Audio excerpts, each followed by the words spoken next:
Hey, it's your girl, your niece, your auntie, your sister, Angelia, Lady J. Johnson, saying welcome back to my channel. I'm so glad you're here. We're going to be going into intro part 2 of Pretty Weeds. Now, if you didn't get the first segment, then stop what you're doing and go back and visit it. It's only about 5 minutes long. Then come back and pick up where you are right now. But this week, before we go into it, we're going to do a bit of a review so you're not too far behind. But we need you to get your 3 essential tools when you're with us, and that's this right here, your finger. That's so you can pause. Anytime we're speaking about the wonderful, powerful truths that's going to go forth, you may want to pause and write them down, which brings us to our second essential tool, your paper. And then finally, a pen or pencil, whichever writing tool is your preference, so that you can take down the wonderful notes that we're going to share as we unfold Pretty Weeds Part 2. But again, before we get into part 2, we're going to do a bit of a review of part 1 for you. Now, for the entire thought process, I do encourage you to go back and watch the first video, but I do want to bring you up to speed. So here we go. What is a pretty weed?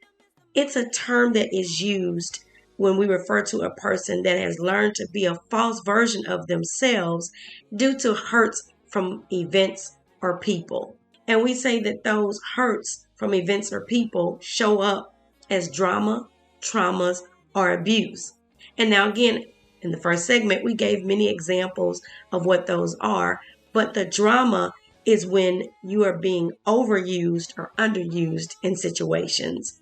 Trauma is that physical, mental, and emotional hurt that you're holding on to. And then abuse is when someone takes their power and authority over you and they abnormally use it. In other words, they exert too much power, or they refrain from being of assistance to you when they could be. And so those are the 3 ways that those pretty weeds start to form. And so how do you better yourself, or how do you know when to better yourself, is what we're going to talk about on today. And to be honest, there's a simple answer to that that's a little bit more complicated to unfold. How to know when to better yourself? When you don't feel like yourself. Never move past your feelings. Feelings are your inner gauge. Sometimes we refer to them as an unction, but they're that inner gauge for you to know when something or someone isn't right for you. It's your inner spirit. It's your inner God, your lowercase God, that's connected to the greater God, the universe, the power, the energy that is around us. You have a portion of that on the inside of you. And when you feel off, you shouldn't discount or dismiss that feeling. So how do you know when a weed is coming up? When you get in a situation or you get around a person and you have to alter your true, authentic, genuine self. Now, I'm not talking about being cordial or kind to people. Sometimes we'll have to do that, and that may not be what you initially want to do, but you know it's the right thing to do. No, I'm talking about every time you go to that place, or every time you're in that situation, or every time you're around that person, you feel like you have to be different than what you really and truly are, or different from who you really and truly are. You regret going, you regret being, you just aren't yourself. There may have been a more scientific, some more theoretical, some more profound way to say that, but I want to keep these sessions very simple, because when you move past just those simple knowings is when you get yourself into the weed status. If you trusted your inner self, you would be so much better off in your everyday life. That inner connection, that spirit, that God in you knows exactly who you're supposed to be, how you're supposed to be, when you're supposed to be, if you just trust it. It's that knowing that I'm really not good in this space. I'm not really good around these people. These people aren't really good for me. Note, it could even be people that you work with. It could even be relatives. And again, I'm not saying being ugly to these people. I'm not saying being unkind to these people. I'm saying know how to gauge your time with these people. You are a wonderful being. You are an amazing person. You are a beautiful soul. And that should be treated with the utmost of respect and be given mutual kindness. So there are times when even when you have to be around people, you can still gauge the amount of time you're around them. Even when you're related to people, you can gauge how often and how long you stay at the functions because you owe it to yourself to be your highest and best self because you have an amazing contribution to this world by being the best you that you can be. So I want you to remember this. The divine connection that you have is the unction and the feeling that comes from within. Let me say that again. The divine connection you have is with the feelings that come from within. Don't move past them. So when you start again to not feel like you're ultimately in the right place, doing the right thing, or with the right people, that's how pretty weeds happen.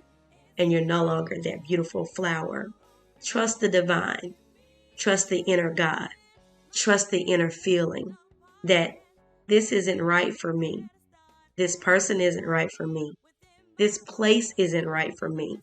And then even if you can't make the immediate adjustments to those things, start working on how to make the adjustments. If it's a work situation, you can't just toss up your hands and walk out the door tomorrow without having a true plan in place. So start getting the plan in place. If it's a relationship, I'm not encouraging anyone to get out of something. What I am encouraging you to do is be comfortable with being you, whatever that situation looks like. So that may mean having a conversation, having therapy, telling that person that, you know what, I apologize. I started off being me in some kind of way, and for some reason, I felt like I had to be somebody different. And this no longer feels comfortable for me. So I need to show you my true self for you to decide whether or not we continue. I can rattle off all of these things and make it seem like it's simple and that it's easy. But what I am going to tell you, that there is a peace that comes from being who you truly are, being your authentic and genuine self. And so even if you've worked yourself into a chameleon, into a fake version that you're no longer happy with, that now it's going to take some time to get out of, when you get back to yourself, it's going to be worth it, because then you'll attract the right people to your space. You'll attract the right circumstances to your space. You'll go to the right places and it'll feel amazing. I'm not telling you something that I've heard about. I'm telling you something that I have the amazing privilege to experience every day. Now, I've not mastered this. Weeds will still try to creep up. Weeds will still try to come out. But I check myself by following the tools, the principles, and the guidelines that I'm teaching and that I'm sharing with you now. We'll go over this some more on the next time that we meet, because I'll always do a review. But what we're going to talk about on next week is how to play in the mud a little bit, how to use the tools that it's going to take to be a better version of yourself. I've had an amazing time, and I hope you have too. This has been your girl, your niece, your auntie, your sister, Angelia Lady J. Johnson, saying until next time, peace. Hey, it's your girl, your niece, your auntie, your sister, Angelia Lady J. Johnson, saying thanks again for coming to my channel. I hope something was said to empower you to be a better version of yourself. And to get more of that, look at more videos, listen to my music, and subscribe.